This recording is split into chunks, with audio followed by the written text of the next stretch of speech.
This is probably the first EP I've talked about. Today we're talking about Laura Marano, aka the one from Austin and Alley, if you don't know her by name. She's also a singer, and I want to review what I think is her best EP, You.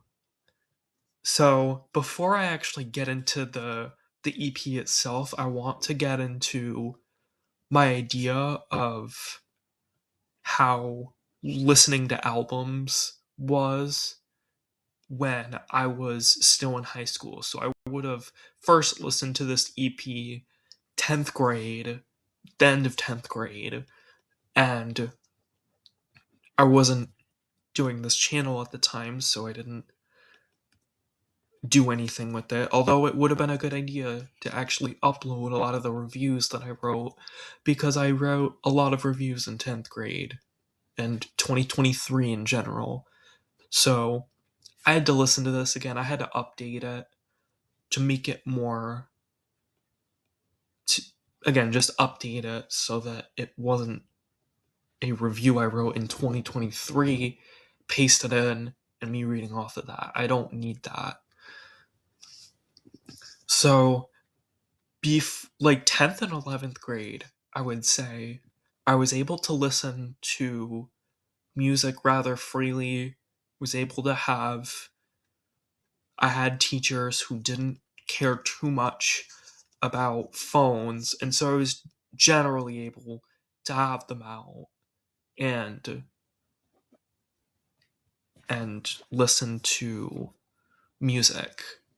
I believe it was 12th grade. After 12th grade started, I was doubting I could even listen to a single album in a day like I did previously, because I would listen to multiple.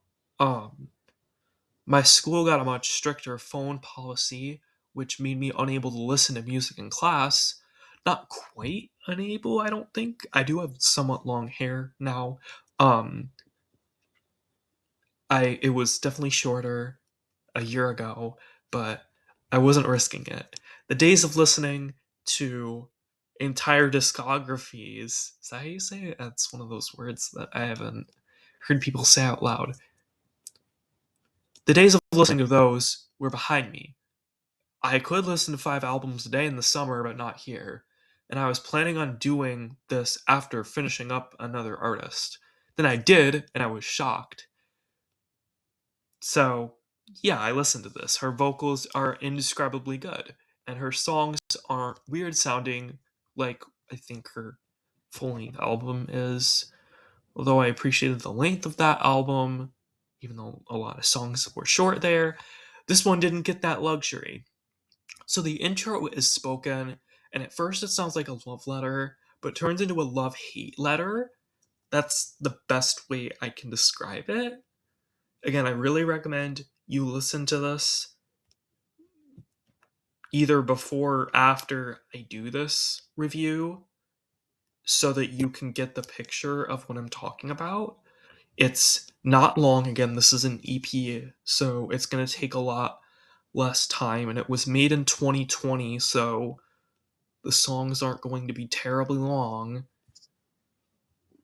So after the intro it goes right into Can't Hold On Forever. I like the transition. And the song itself, I don't really have a lot to say about the song, but I do have a lot to say about When You Wake Up. So, When You Wake Up was the first song I discovered by her. Spring 2023, probably. I listened to this song a good amount for some reason towards the end of the school day. I don't know why during that time specifically. I just love the bass heavy instrumentals with her voice, and even though it's not the happiest song, she's trying to tell her level to grow up, essentially, it's still worth listening to in different settings. I love that the instrumental gets to shine at the end. At first, I was confused by the chorus, as in, like, notes wise, her jumping up and down, but it made the song more memorable. Can't Help Myself is a lot more catchy. It seems to be about a primarily physical relationship and her going against her better judgment. I also want to say, I know she's known for her acting. Now, Ron is an interesting one. Feels like it'd be good for a wedding. However, it's interesting that she chose this to close off the EP. And you're probably like, what are you complaining about? It's a great way to end the EP. Yes, it is. But I feel like Something to Believe in, despite being shorter and less drawn out, is a slightly better way to end it. And I always like when the most drawn out song ends the album. An example I like to throw around is Angel by The Weeknd ending Beauty Behind the Madness. That is like a power ballad, and it it's really long, and it almost has this like gospel vibe, but in a power ballad style. But anyway, that is one of the ideal endings. So we don't need that specific genre, that specific sound, but I feel like Something to Believe in would be better to end it. And you might notice I'll call the last song on an album the closer because I'm a big baseball fan. It reminds me of how closing pitching works. You want your best reliever to close because they'd be best at keeping the score where it is in the tightest games. However, what if you have two of the same caliber closers? Kind of like a Derek Jeter Alex Rodriguez situation, but with pitching. The closest comparison I can think of is maybe John Wetland and a young Mariano Rivera in 1996. Anyway, what this EP does is similar because we have two great songs that would both be worth ending it with, but only one can do that. I don't hate that she chose Run because, again, it works well, but I'd prefer ending it with Letting the String Shine as Something to Believe in ends. Even lyric wise, Something to Believe in is basically saying, I had my great moments with you, now I have to let you go.